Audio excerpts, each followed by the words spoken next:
Hi again guys, and welcome to episode 22 of Days Gone By, the review series for Gran Turismo's classic and vintage car selection. And in this particular pick, we're featuring one of the most iconic, not just British sports cars of all time, but one of the most iconic sports cars from anywhere of all time, especially classic sports cars. This car was one of the quickest cars in the world.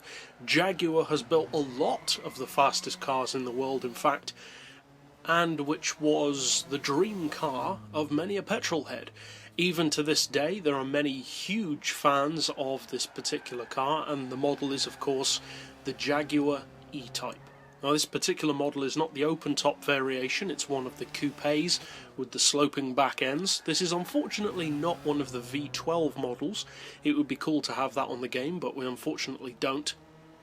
And this is not a premium model. It seems like the kind of car that would be, but for whatever reason, it's not a premium model. Now, as far as price, this car is surprisingly cheap. It only costs just under 51,000 credits. Which is kind of strange, because you'd usually expect a car of the performance level that this car has, especially for its time, and of such historical significance and reputation, to cost a lot more than that.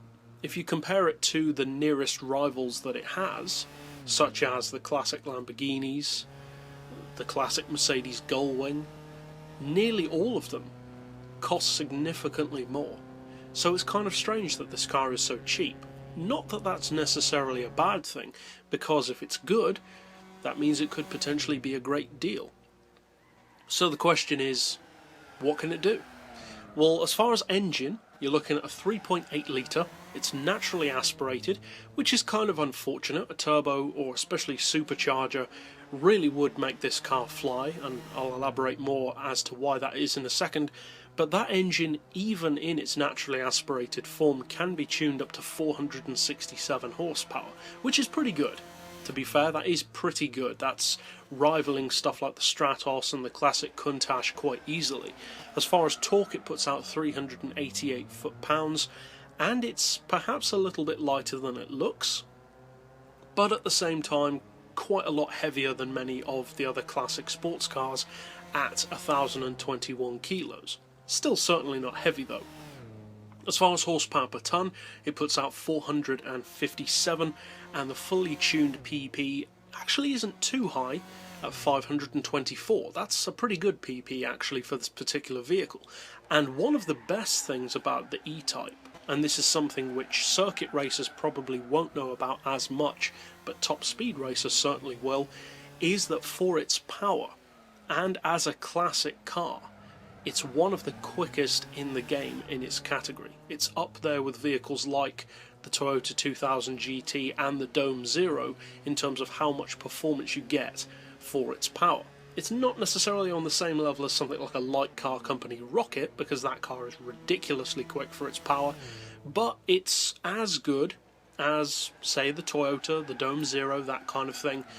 Top speed is beyond 225 under its own power, and it feels like it's got even more potential than that.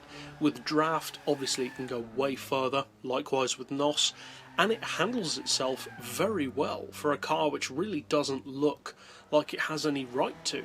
It doesn't really look like a particularly track-friendly vehicle. It's designed with beauty in mind, rather than necessarily being the fastest around a track. And back then, although similar looking vehicles such as the racing D-Type etc. did do just that, race, the E-Type wasn't anywhere near as much of a pure racing machine. They did of course make race versions, but not like cars like the D-Type, which were, I believe from their conception, race cars. This was more a case of a road car which was then purposed for racing. And with the car's proportions, it just doesn't look like a particularly nimble machine. It actually does a really good job around the track though. The car doesn't feel as long and as wide as it is, and it handles the power and torque that it has very well. The performance, as we've already mentioned, is very good in a straight line, and the handling backs that up nicely.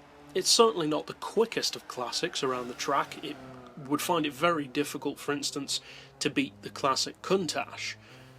But then again, so would many modern cars. It's a difficult vehicle to beat. Overall, this car is a little underused. You don't see a huge amount of people using the E-Type, which kind of surprises me, because this car seems to have a lot of fans in real life. I guess that tends to be of a slightly older age generation, for the most part, and the car is strangely easy to overlook. It's in the Jaguar dealership, which you don't get the impression many people visit that often. You buy the XJR9, maybe the XJ13, perhaps an XKR or an XJ220, but the others don't really see much track time from most people. They tend to be either not purchased at all or just left in the garage, and the E-Type kind of suffers that same fate for the most part. It certainly does have people who use it, but nowhere near as much as stuff like the Stratos, the Countach, the 2000 GT, etc. And that's a shame, because for 51 grand, this car does offer a lot for classic car fans. Overall, I'm personally not a big fan of the E-Type. I've never really liked it that much. However, I do recognise, like another vehicle that I don't particularly love, the Mustang, its relevance. It is a highly historically important and well-loved vehicle, and as such, I respect that it's accomplished that. I'm just not a huge fan of it personally. If, however, you're looking for a extremely fast, especially for its power, and highly affordable classic which you can race and win with, the E-Type is a good choice to go for. But that's it for this particular pick. I'll see you guys next time, and as always, thanks for watching.